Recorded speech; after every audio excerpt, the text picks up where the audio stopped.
వ్యాపారం నిర్వహించినటువంటి పరిస్థితి ఉంది. నేరుగా ట్రెజరీకి చెల్లింపులు గాని ఆదాయం గాని ప్రభుత్వానికి జమ అయినటువంటి పరిస్థితిని గమనించాలి. అట్లాగే మనం చూస్తున్నాం ఈ రోజు మద్యం పాలసీ చూస్తాం. ఈ మద్యం పాలసీలో లోపభూయిష్టమైనటువంటి విధానాలు చాలా ఉన్నాయి. ఈ రాష్ట్రంలో 3396 మద్యం షాపులకు లైసెన్సులు ఇచ్చి తమ అనుయాయులకే షాపులు వచ్చే విధంగా ముందు నిబంధనలు పెట్టారండి. తర్వాత ఏం చేశారండి, 14.5% నుంచి రిటైల్ మార్జిన్ ని 20% ఎందుకు పెంచారు ఆలోచించాలా. అసలు తెలుగుదేశం పార్టీ అధ్యక్షుడైనటువంటి ఎన్టీ రామారావు గారు సంపూర్ణ మద్యపాన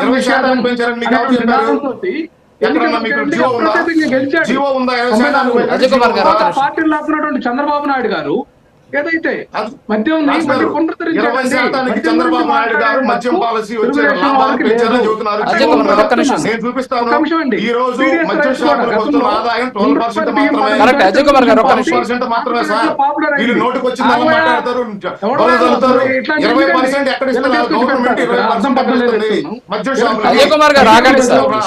అసలు విఘ్నత లేదు, సంయమనం లేదు, అర్థం చేసుకోరు. వీళ్ళు డిస్టర్బ్ చేయడానికి డిబేట్స్ కి వస్తున్నారా లేకుంటే వినడానికి విని మాట్లాడవయ్యా బాబు. రాజుగారు ఇక్కడ ఒక అంశం అండి, అంశం కూడా కిలో ₹2 బియ్యం పథకంతో ఈ రాష్ట్రంలో తెలుగుదేశం పార్టీ ఎన్టీ రామారావు గారి నాయకత్వంలో అప్రతిగా ప్రజల్లోకి వెళ్ళింది. ఆ ₹2 బియ్యాన్ని కూడా ₹5.65 మార్చినటువంటి ఘనత చంద్రబాబు గారిది. రామారావు గారి ఫోటో తీసేసి ఆయన మీద యుద్ధం చేసి 2 దఫాలుగా మరలా ఆయన ఫోటో తోటి ఈ రోజు ఓట్లు అడుకుంటున్నటువంటి దుస్థితి మీది.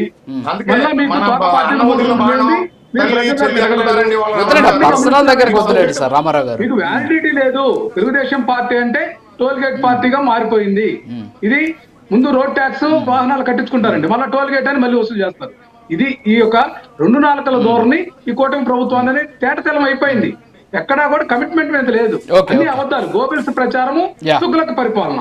117 హామీలు అమలు చేశామని మహానాడు వేదికగా లోకేష్ బాబు ప్రకటించాడు కదండి. యువరాజు ఎక్కడ అమలు చేశారు? అబద్ధాలు వల్లి వేయడంలో సిద్ధహస్తులు, మేనియా. మీరు చూశారు కదా సెకి ఒప్పందం మీద మనం డిబేట్లు చేశాం. ఎటు పోయింది సెకి స్కామ్ అన్నారు. ఈ రోజు అదే విధంగా చూస్తే ఎంత ఎక్కువ, ₹2.96 నుంచి ₹6 ఈ రోజు చంద్రబాబు నాయుడు గారు యాక్సిస్ కరెంట్ కొన్నాడు కదండి. దాని మీద మాట్లాడుకోవాలి మనం. విధానాలు ఎవరు మంచి చేశారో మనము తెలుసుకోవాలి. అట్లాగే చెవిరెడ్డి భాస్కర్ రెడ్డి గారి గురించి చంద్రగిరి ప్రజలు చెప్తారు రేపు తీర్పు. ఎందుకంటే ఆ పులివర్తి నాని పెట్టారు కదా, ఏదో ఒకసారి మోసం మాటలతో గెలిపించారు. ప్రతి ఇంట్లో నేను కనుక్కున్నాను వ్యక్తిగతంగా, ప్రతి ఇంట్లో కూడా చెవిరెడ్డి భాస్కర్ రెడ్డి గారు అంటే అసలు చాలా అభిమానంగా ఉన్నారండి. ఆయన మీద ఎన్నెన్నో ఆరోపణలు, మనకు అపోహలు ఉన్నదాన్ని, ఆయన వ్యక్తిత్వాన్ని మనం కించపరచకూడదు. అంటే ఇప్పుడు మధుబాబు గారు కూడా ఒక మాట అన్నారు, ఆయన ఎక్కడి నుంచి వచ్చాడు, చిన్న రియల్ ఎస్టేట్ ఏజెంట్. ఏమి ఈ యొక్క ప్రజాస్వామ్య వ్యవస్థలో ఒక వ్యక్తి చిన్న స్థాయి నుంచి అత్యంత పెద్ద స్థాయికి ఎదగకూడదా? వేమూరు రాధాకృష్ణ ఎక్కడి నుంచి వచ్చాడండి? చంద్రబాబు నాయుడు గారు ఎక్కడి నుంచి వచ్చారు? 2 ఎకరాల ఆసామి ఈ రోజు 4వ ముఖ్యమంత్రి అయ్యారు.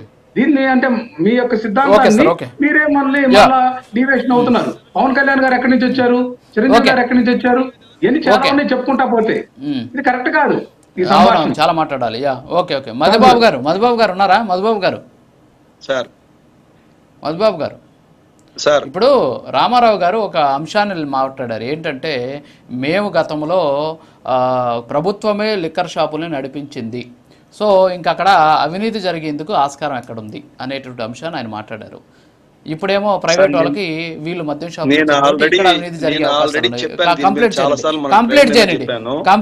కంప్లీట్ చేయనండి సార్ ప్లీజ్, నా ప్రశ్న కంప్లీట్ చేయండి ప్లీజ్.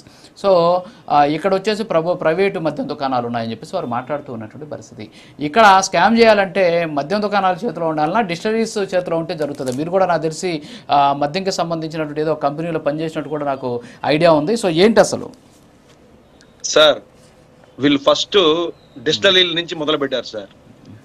ఇంతకుముందు సార్ చెప్పినట్టు చంద్రబాబు నాయుడు మీద, కొల్లు రవీంద్ర మీద ఒక కేసు పెట్టాలని చెప్పారు చూడండి. కేసు పెట్టి అదే తెలివిగా ఆ డిస్టరీలనే వీళ్ళు తీసుకొని ఆ డిస్టరీలో మద్యం తయారు చేసి అదే ఆ మద్యాన్ని వీళ్ళు అంటే ఒక మద్యం తయారు చేసినప్పుడు షాపుల్లో ఒక ఇండియన్ రాస్తారు సార్. షాపుల్లో ఒక ఇండియన్ రాసి వాళ్ళకి ఏం బ్రాండ్స్ అవసరమో ఆ బ్రాండ్స్ రాస్తారు. ఈ అవకాశం ఇస్తే వీళ్ళ బ్రాండ్ సేల్ కావు అని వీళ్ళు కంప్లీట్ గా డిస్టరీ మొత్తం వీళ్ళు తీసుకొని గవర్నమెంట్ పాలసీ పెట్టుకొని వీళ్ళే ఇండియన్ రాసుకొని వీళ్ళకి ఏ బ్రాండ్ అయితే ఎక్కువ మార్జిన్ వస్తుందో, ఏ బ్రాండ్ అయితే వీళ్ళు లంచాలు ఇస్తారో, ఇప్పుడు కసిరెడ్డి అంటారు ఇదే వీళ్ళు ఫస్ట్ నుంచి టోటల్ గా ఒక సిస్టమ్ ప్రకారం సార్, చాలా తెలివైన సార్. వైసీపీ వాళ్ళు చాలా తెలివైన వాళ్ళు, అది గుర్తుపెట్టుకోండి. ప్రతి దాంట్లో ఒక్కొక్క సబ్జెక్టు, అంటే ఏదన్నా సరే ఒక లెక్కర్ ఎత్తుకున్నారంటే కింద వేళ్ల కాడ నుంచి చెట్టు వరకు మొత్తం రెడీ చేస్తుంటారు సార్ వీళ్ళు. డిస్టరీ కాడ నుంచి, డిస్టరీలో మద్యం తయారు చేయడం కాడ నుంచి దాన్ని అమ్మే విధానము, దాన్ని అమ్మేటప్పుడు ఆ డబ్బు కూడా తెలివిగా ఈ డిజిటల్ ఎందుకు పెట్టలేదంటే, ఈ రోజు 1,00,000 రూపాయలు కలెక్షన్ అయింది అనుకోండి సార్, వాళ్ళు ఒక 20,000 రూపాయలు రాయొచ్చు. ఎందుకంటే ఆ నెంబర్ 2 ఉంటుంది, నెంబర్ 1, నెంబర్ 2. నెంబర్ 1 అంటే డైరెక్ట్ గా డిస్టరీ నుంచి మన గవర్నమెంట్ డిపోకి వచ్చి, డిపో నుంచి షాప్ కి వస్తుంది. నెంబర్ 2 అంటే డైరెక్ట్ డిస్టరీ నుంచి వీళ్ళు డైరెక్ట్ షాప్ కి పంపించేయచ్చు. ఎవరు అడతారు వీళ్ళని? మొత్తం వీళ్ళే డిస్టరీలో సంబంధించి కంప్లీట్ వీళ్ళే ఉంటారు. కాబట్టి నెంబర్ 2 విధానంలో వీళ్ళు చాలా సరుకు తెచ్చి, అంటే 1,00,000 రూపాయలు జరిగిన కౌంటర్ 20,000 రూపాయలు చూపించగలుగుతారు. అంటే అదే మీరు డిజిటల్ అయితే లెక్క వస్తుంది వాళ్ళు మొత్తం. అందువల్ల ఓన్లీ క్యాష్ పెట్టి ఇవన్నీ కాదు సార్, పేద ప్రజలు 5 లక్షల మంది ఈ రోజు కిడ్నీ జబ్బులతో చాలా దీనమైన పరిస్థితి, వాళ్ళ శాపాలే ఈరోజు కొడుతున్నాయి సార్ వీళ్ళందరికీ.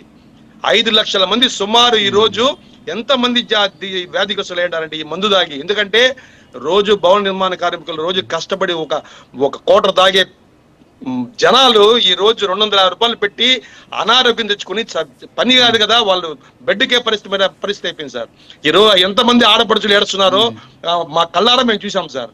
వీళ్ళందరికి గోష్టే ఈ రోజు మొత్తం, అంటే వీళ్ళందరూ పంగనామాలు పెట్టుకుని లిక్కర్ స్కాములు చేసి వీళ్ళు తిన్న తిండి, వీళ్ళ కొడుకులు కూడా ఈ రోజు జైలుకి పోయే పరిస్థితి వచ్చింది సార్ వీళ్ళకి. వీళ్ళు చేసిన తప్పులు ఒకటి కాదు సార్. లిక్కర్ అనేది సార్ అసలు మనకు సంబంధం లేని మామూలుగా ఏ షాపులో ఎంతమంది అన్యాయం అయిపోయారు చెప్పండి సార్. ఈరోజు వీళ్ళు మద్యం ఎలా తయారు చేశారంటే అసలు ఆ రంగు నీళ్లు ఇంకా నేను చెప్పలేను సార్, ఎందుకంటే దానికి ఏది మొత్తం ఎక్సైజ్ డిపార్ట్మెంట్ ఒక కేసు నమోదు చేసింది సార్. ఎక్కడైనా ఎక్సైజ్ డిపార్ట్మెంట్ ఒక కేసు నమోదు చేసిందా? మీరు ఇంతకుముందు అన్నారు డిప్యూటీ సీఎం నారాయణ స్వామి ఏమి మాట్లాడాలి. అవును, ఆయనకి ఏమి తెలియదు, అమాయకుడు ఆయన. అమాయకుడికి ఎక్సైజ్ మినిస్టర్ ఇచ్చారు, డిప్యూటీ సీఎం రేపు మోహితుడికి కూడా ఏమి తెలియదు, అమాయకుడు. కూడా ఇచ్చారు, ఎమ్మెల్యే సీట్ ఇచ్చారు.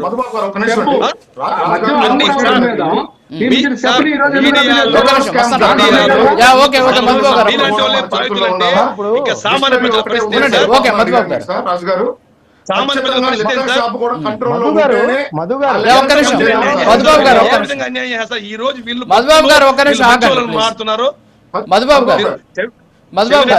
చంద్రగిరి ప్రజలు ఆల్రెడీ తీసుకునేహారు.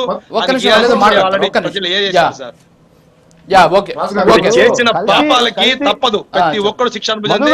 వీరందరికీ టీం లీడర్ జగన్మోహన్ రెడ్డి గారు, వీరందరికీ టీం జగన్మోహన్ రెడ్డి గారు. తప్పు మాట్లాడుతున్నారు మధుబాబు గారు. మీరు ఆగండి సార్,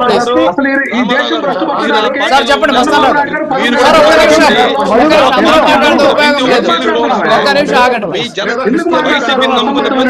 జైలుకి పోవాల్సింది ఐఏఎస్ ఆఫీసర్లు కావచ్చు, రాజకీయ నాయకులు కావచ్చు.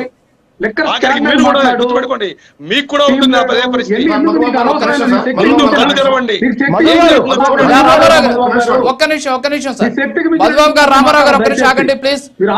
ఒక్క నిమిషం ఆగండి సార్, ఒక్క నిమిషం ఆగండి. రామారావు గారు, మధుబాబు గారు ఒక్క నిమిషం ఆగండి. తెలుగుదేశం పార్టీ ఆరోపణలు చేస్తా ఉన్నాయో కల్తీ మద్యం అనడానికి ఒక్క ఆధారం కూడా లేదండి. ఎందుకంటే వాళ్ళకి సంబంధించి కల్తీలో కానీ కల్తీ కరిగిందని ఎప్పుడు ఈ సంవత్సరంలో ఎప్పుడు నిరూపించలేకపోయింది తెలుగు వీళ్ళంతా కూడా.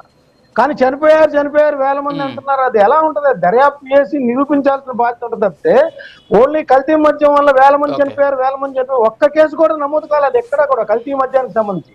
అది కూడా గుర్తుంచుకొని మాట్లాడాల్సిన అంశం. ఎందుకంటే అది తప్పుదో పట్టించినట్టు. మీరు ఒక్క కేసును నమోదు చేయించారా, లేదా పలానా చోట కల్తీ జరిగింది మద్యం అని నిరూపించారా? ఏమీ లేకుండా జగన్మోహన్ రెడ్డి గారు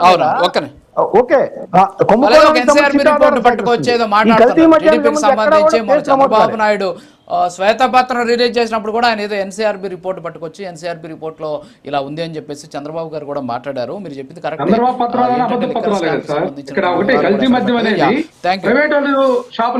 జరుగుతుంది కానీ ప్రభుత్వం నేరుగా చేస్తే కలిసి ఎక్కడ వస్తుందండి? వీళ్ళకి అవగాహన